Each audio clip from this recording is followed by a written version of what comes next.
Next 20 minutes, I'll be taking time to go through how open source is currently, first of all, what is the challenge that governance faces? Then secondly is why does it require a new kind of approach to solve that challenge? Then moving on from there to how open source is solving that, and then finally showing you some of the impact it can have. I mean, I'll not go much into the virtues of open source. I think every one of us is competent here and all of us know about that. But I'll be more specific talking about a specific governance use case so that you can get a glimpse of what is possible. So, what is the challenge? Let's look at the urban governance challenge because that is something very dear to us and that's what we work a lot at eGovernments. We are going to be close to 400 million very soon in the urban government population. Only 28% of the revenue of the cities or the urban local bodies or municipalities is currently what they earn. Rest of it is being granted from a center or the state and all. So they are highly insufficient. We have around 4,420 local bodies in India today, and this number is going to hit somewhere in the vicinity of 7,000 by the time we are in 2020. And to know, I mean, where we stand in the global survey of the livable cities and highest rank that was provided to any Indian city, and that happens to be Andhra Pradesh, Hyderabad, where like kind of which runs on our software. That's 144 out of 221. So that's where we are in terms of how our governance works, and although we are one of the world's best IT hubs, so to say. So yes, there is a challenge, but not every challenge needs to be addressed or not immediately, right? So why now? Why are we talking about it? So there is a cost of inaction, cost of failure, and at this point of time, it's becoming unaffordable. Okay, these are some numbers. I'll let you read, but I'll just kind of. So we lose around 3% per year in GDP, and these are the estimates all coming from various bodies like McKinsey, CAG India, Janagra, World Bank. These are not the numbers that we as eGov are talking about. We lose 1.3 per year in GDP loss due to lack of digital land records, just the land records. Forget about rest of the governments. Cities, they only meet 28% of their financial needs by self-generated revenue.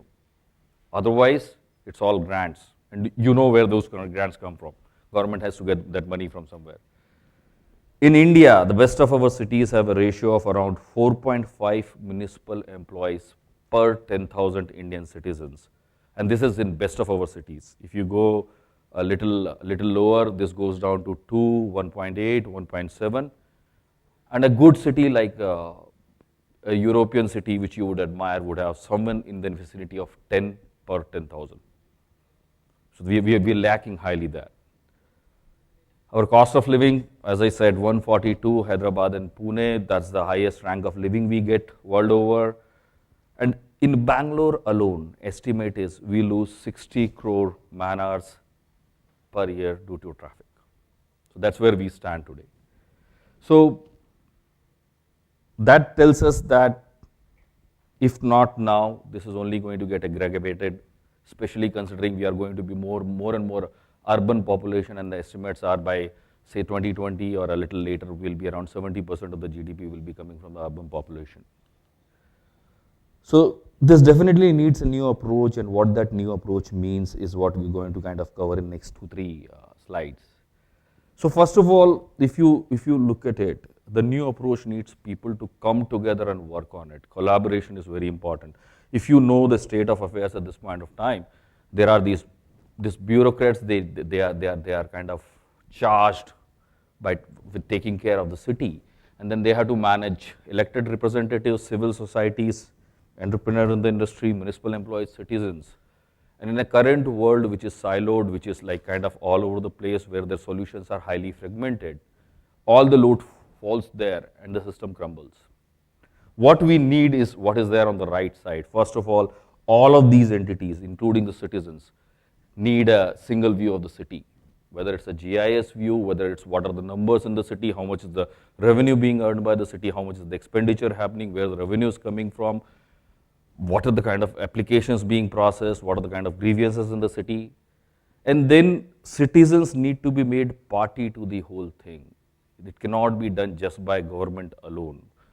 The diagram on the left shows one of the cities in Andhra Pradesh, which was before the eGov system was rolled out there, and like there is a module called public grievance redressal where citizens will come and kind of help cities find out where the problem areas is, and then it can go to the picture on the right. And that's the kind of citizen participation needed if you really want to make our cities livable. And then, and this is, I meet bureaucrats all the time, and this is from their mouth. At this point of time, it's governance-driven data. They give you what government want to give you. And from there, we need to go to data-driven governance, where the real data draws the priorities, the real data tells what to do next. So this is what the new approach should look like. So to make the new approach happen, what do we need to do? So first step, currently the solutions are highly sticky. They are highly space-centric in the sense they are, if you are in a city, the solution is very much around that city, around that point of time, what the problem were. It was around made in 10 years back, and you cannot remove that solution or you cannot innovate on that solution because that's a very sticky solution. It only worked for the problem it was addressed to. From there, we need to go towards where solutions can be dynamic. And what that means is as the times change, as the population of the city grows, as the dynamics of the city grows, the solution also has a capability to be more dynamic and address to the current needs rather than being just stuck to the old needs that they were created for earlier. From there, and I say this with great humility, we need to move from this solving mentality to creating things where people can solve it for themselves. India is a huge country, and the problems are diverse, not only from north to south or east to west of the India, but even within states, even within cities, different areas need different kind of solutions. So instead of trying to give solutions and say, hey, you know what, this is the solution and one size would fit all, we need to move towards platforms, open ecosystems, which distribute the ability to solve, and local entrepreneurs, people who know the place best, people who know the time best, can act on it and really make the solutions which are apt for that situation. What that means then is we need to move from our siloed approaches where, oh, I am this company, I am giving this, and once you have taken this software, you have to be only dependent on me to change anything, and then the other people, if they have to talk to me, it has to be kind of a very, very, it's a messy mesh to say. To collaboration, the software, the ecosystem itself has to allow for the three parties, and we like to call it that way. We call them Samaj, Sarkar, Bazar. That the government itself, the social enterprises, ones like us, and even the commercial entities, they should be able to collaborate together. Only then we will be able to find the solution to the problems that we have today. So what that means is, which brings us to the topic of this, instead of having captive solutions, we need to have open solutions. And solutions don't just mean code, and I'll come to that when we talk about the open source part here. It means a lot other things. The ecosystem has to be open, the APIs have to be open, the data have to be open wherever possible, of course taking care of privacy and all that. So we need to redefine the approach. And what does it mean? And the reason I just put quotes on open and not on source is because source is usually confused by people as code, but code is just one dimension of it. There are many more dimensions to it. So how it helps? Let's see how this open ecosystem helps. First of all, it unlocks innovation. It makes governments from a purchaser to the innovation promoter, to the platform where others can come and innovate.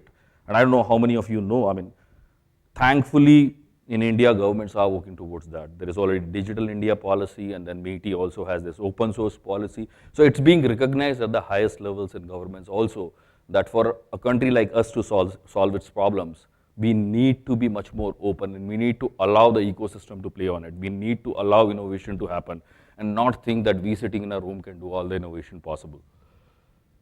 It enables choices, and I can't name, but I was in a meeting in Mahua, And one of the bureaucrats who was speaking about the challenges of implementing digital governance, and he spoke about, and I'll try to say it in Hindi because he said it in Hindi, and he was addressing joint secretary there, and he said, sir ये consultants और companies आती हैं, पहले 3 साल free में भी दे देंगी तो कोई बात नहीं, 3 साल के बाद फिर अटक जाते हैं, फिर उसके बाद या तो सॉल्यूशन निकाल के फेंकना पड़ता है, नहीं तो आगे कुछ प्रोग्रेस नहीं होता है. In English translated what he was trying to say is, if the ecosystem is closed, it doesn't matter that even if we are given the software for free in the beginning, 3 years later, when the contract renegotiation comes, it becomes a one-sided deal, right? And which happens.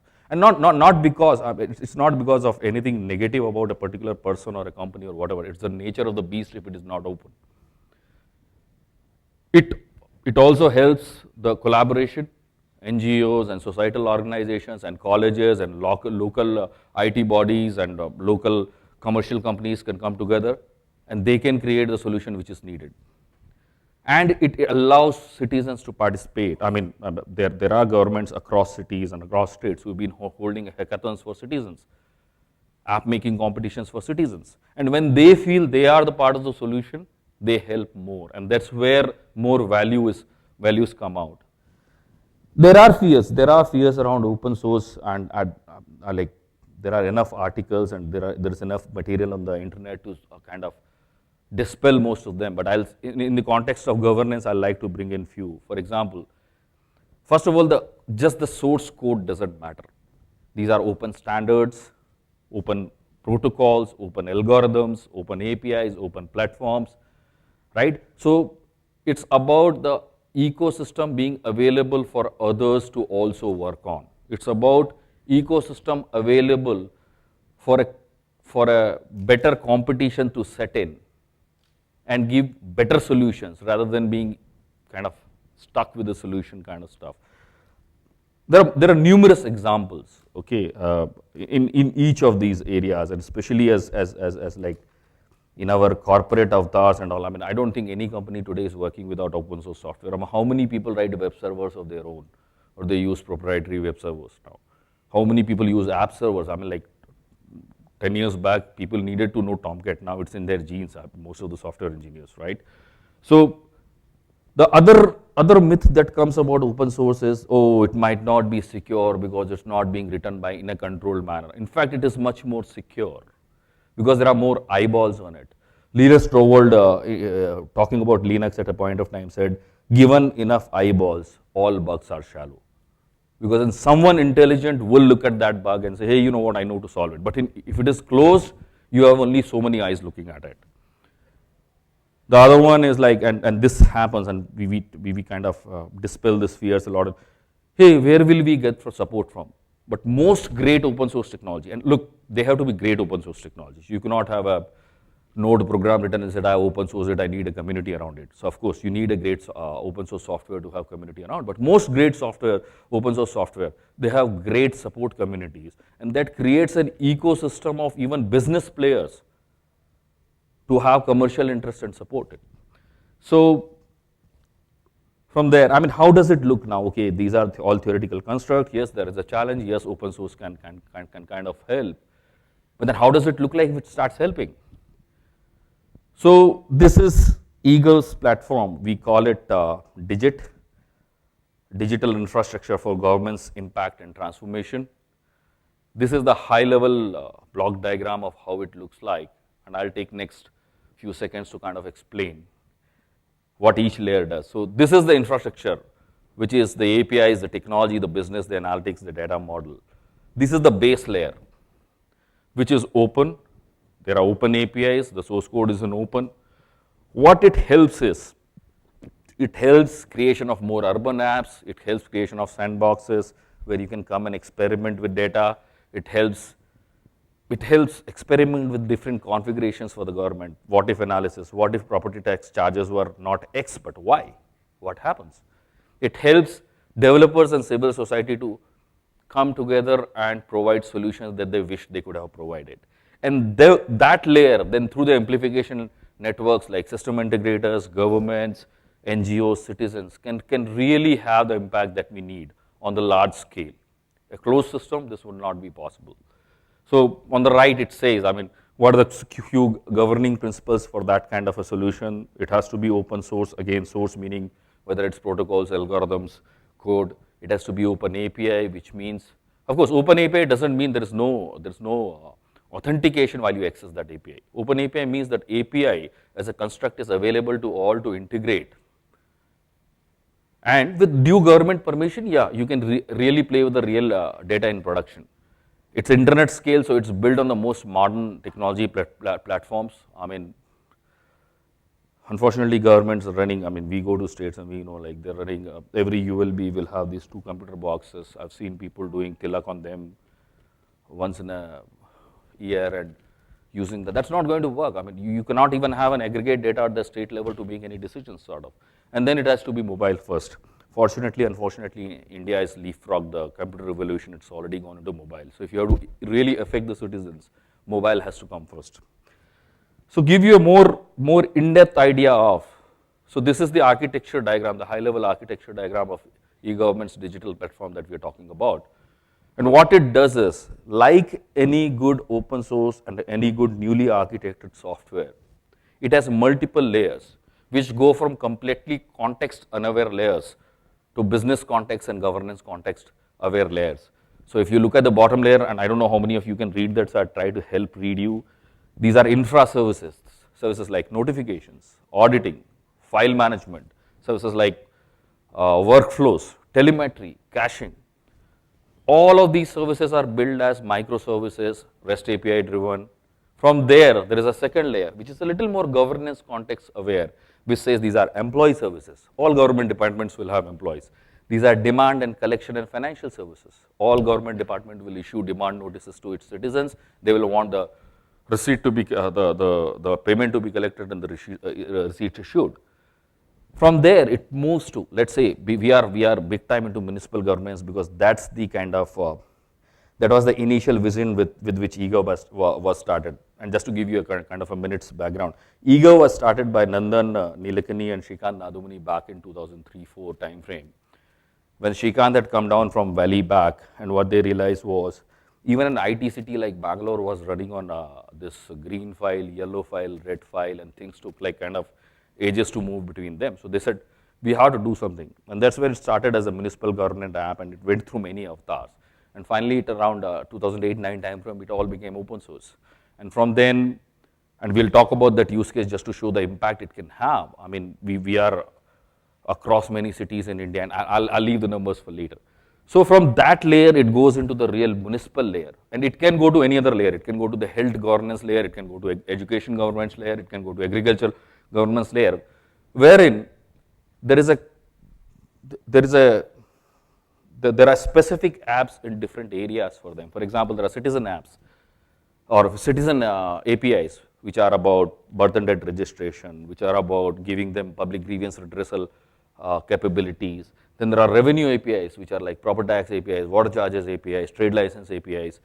And then from there, it goes all the way to the real apps. Now, naturally, a backbone, digital backbone is not something that people can see right away, especially in governments. So we as eGov had to make some reference apps, which is what you see at the top.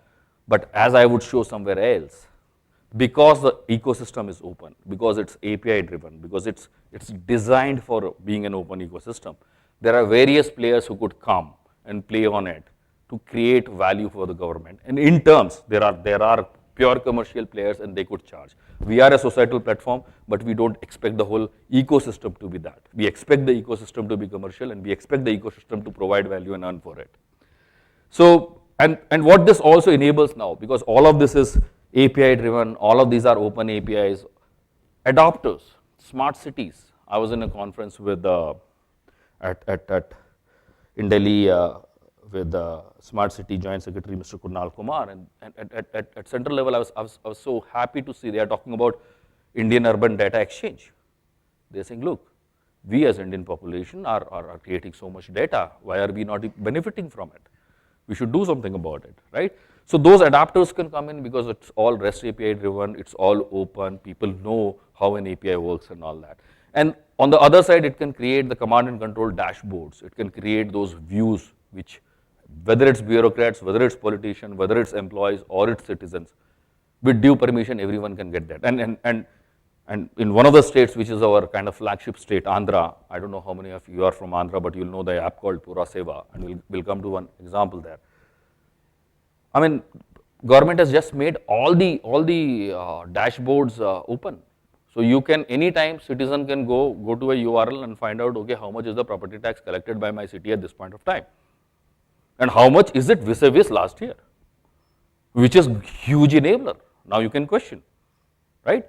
So this is what an open architecture, an open ecosystem can make possible. So let's just make it more real. What kind of impact can it have?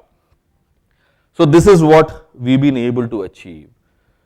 It's like 450 plus cities on the platform as of now, multiple states, 48 million citizens served, more than $1.1 billion collected in property tax, and 2.3 million complaints registered with 93% redressal rate. Now, that is important, the 93% redressal rate, because a platform can provide a view both to the citizen and the employee. There are platforms wherein you can log a complaint, but where does it go? It becomes activism. But only when you are able to, if I may, I'll call it G2C. It's a government to citizen stuff where they can interact. Then you can really help solve the problems rather than just report the problems, right? So moving on, I mean, these are some numbers. Andhra Pradesh, as I told you, is one of, like, Mr. Naidu is anyway high on IT. So 2015, the property tax collected was 353 crores. After the system rolls out, it's 891 crores in 2017. Huge revenue for the state. The service request handle, which is like doing an assessment or giving a water connection or application for a trade license. In 2016, the departments of across all 110 ULBs were able to address only 12.5, that's 12,500 service requests. In 2017, it's 294,000 service requests processed just in a year alone. That's 2,300% increase. SLA compliance on servicing. In 2015, it was 26%. 2017, it's 42%. Now, because there is a system and they can track, Andhra government is going with schemes like citizen will be paid 25 rupees per day of delay. And it's only possible because it's being tracked, right? So that's the power of a good system if you put in that. And then there were 15,000 grievances logged in 2015, and now it's like 94,000. That is because it's easy for people to report to the government, and 93% redressal rate. Employees are also happy. I wish I could show you the NPS scores there, which was done by an independent authority there. So we talked about collaboration. How does it look like if there is a real platform? So if you look at the central layer is the digit platform giving many municipal functions as APIs, property tax, water charges, sewerage and all. And all of these, except for the one on the right, where should dashboard for monitoring, which is us plus a partner, rest of them, we don't even know them. There are APIs, there were documentations given, government gave them permission to do. There's one company which is helping Department of Planning and processing the building permits and all. There is another company who's helping with GIS survey. There is Hexagon, a biggie in GIS, who is doing the GIS dashboards for them. There is NIC itself, the government body who could integrate and provide things like Bhu Aadhaar. Bhu Aadhaar is where they are providing a unique identification number to each property itself, which is as, like they're calling Bhu Aadhaar because it would be as unique as that. This is what is possible when an open ecosystem can play in governance. So what does it look like? This looks like this, that this year they received the first rank of ease of living index in Amrit.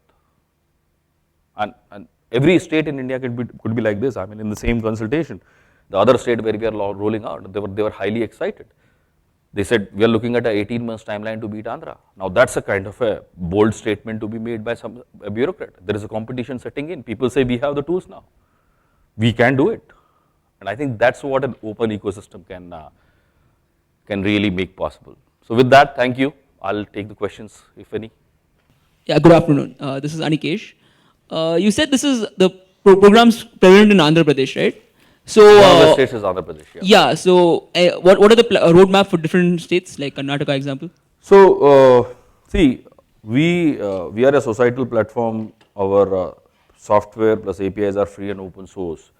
We can only go to the governments, and if you understand the urban, the way the urban works in India, although there is a central ministry called Ministry of Housing Affairs and Housing and Urban Affairs, they can only guide. Urban, according to the India's federal structure, is state responsibilities. We are in talks with almost 15 states at this point of time. Many of them are showing interest. Unfortunately or fortunately in governance, people need precedents. So now they have precedences. Punjab is rolling out as I'm speaking to you today. I mean, a couple of modules have already rolled out in 122 cities out of 167.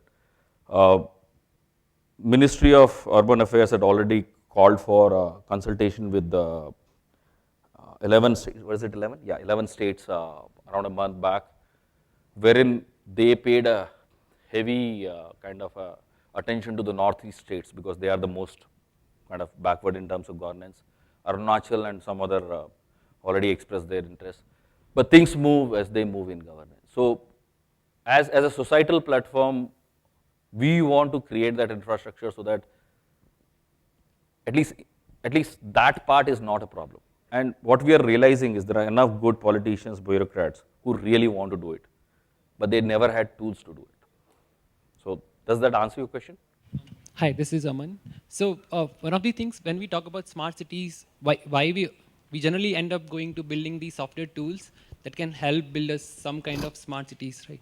I don't necessarily disagree with it, but my question is, what about all the other people who don't know how to use the technology? For example, Thank you. elderly, right? Thank you. I mean, how are we catering to those people?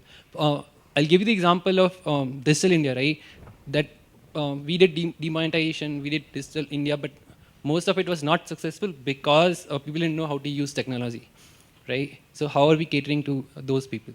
Fair, thank you. Those are two questions, and I'll answer them separately. So one question is about the smart city thing, and I think there is an expression saying that why are they not taking off? And again, the reason for not taking off, according to me, is being these siloed things.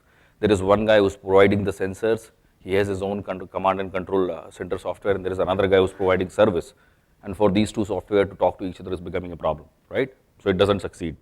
And that's where Smart City Joint Director Kunal Kumar is calling for all these consultations, saying, hey, come, let's together move the data around so that it becomes possible. Now, coming to the second part of it, we do talk in our company about low tech or no tech, okay?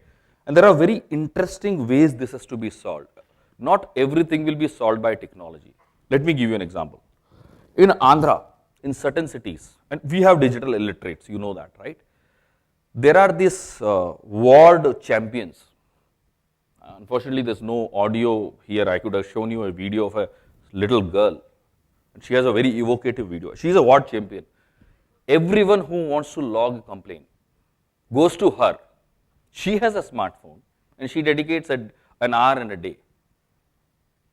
That's one way. The other thing is we are in talks, and I mean, fortunately for us being a societal platform, and there are many good companies like whether it's Microsoft, it's Amazon, it's Google, we are in talks with them talking about voice interfaces. Okay, we have our own app. One of the things that me and Deepak are working on, can we have WhatsApp enabled questions and grievances being logged? Because WhatsApp, I mean, people know WhatsApp more than any other app in India, right? So all that is needed, all that is required. But the building block for that is an open system which allows for all these kind of diverse entities and integrations to happen by giving this API driven methodologies, by giving open APIs, right? Because if that is not there, naturally we can't move there. Okay, so yes, we have in our roadmaps the low text, no text, IVRS, sending things through SMS. USSD at a point of time was very expensive now, but now people like Airtel are trying to make it more lucrative. So USSDs can become a very good vehicle of doing all this kind of stuff, right? Because sometimes it's very, very simple. I mean, you want to know your proper tax, right? You just say proper tax, consumer number, you get back your proper tax, but why do you need to have an app for it? So we understand, but it's a movement which will go there, and that requires these kind of foundational building blocks. Does that answer your question? That kind of looks into this interaction between technology and in this social sector. Of course, And tries to- of course, of course. Thank you for bringing that up too. So we are not only working just with technology, we are working with the user experience also. And when we say user experience, we are working with the user research on how the citizen really interacts with the government, right? There are organizations like Dalberg, okay. We have a partnership with MIT, who's kind of even researching things like when you are asking few things on form, are they necessary to ask? Why are you troubling it? Right? So it's a vast, and that's where, I mean, one of my reasons for coming to this talk was to invite over a lot more people to get excited about this field, right? We need a lot of cooperation to make these things work, especially given the diversity of India in every manner possible, whether it's technology literacy diversity to language diversity to everything. I mean, we are talking to people like Microsoft and AWS about Indian natural language processing, which is like from voice recognition. Lex at this point of time can do English and maybe some other foreign languages. It doesn't do Hindi and other languages now. But when it happens, if the software is designed right, if the platform is designed right, you are ready for it, right? Or what is the opportunity for private companies to do work on this, monetize it, and governments are slow, right? So how can private companies get into this, prepare a solution, and provide it to the government? One question. Second question is, if private companies have to do that, do they have to become a domain expert with respect to e-governance, the affairs of the government? So I'll go back to the slide. I can't see anyone other than other than us as a societal company here. Everyone else is a private company there, right? Now to answer that question, as I said, we envision that the problem will only be solved with the collaboration of Sarkar, Samaj and Bazaar, where Bazaar happens to be the private companies. That is the question to the answer to the question number one. The question number two, the whole reason of creating the platform, I like to internally call this digit as City OS, right? Like Android OS and iOS, you don't need to know every internal of the OS to give a particular use case you are trying to do. So we don't envision every private company. For example, Hexagon doesn't need to know how the whole property tax calculation process works, because they're only interested in doing GIS mapping of that, right? So the whole idea of taking this complexity of governance and putting it under API wraps of a platform is to allow individual innovators to innovate in their own areas.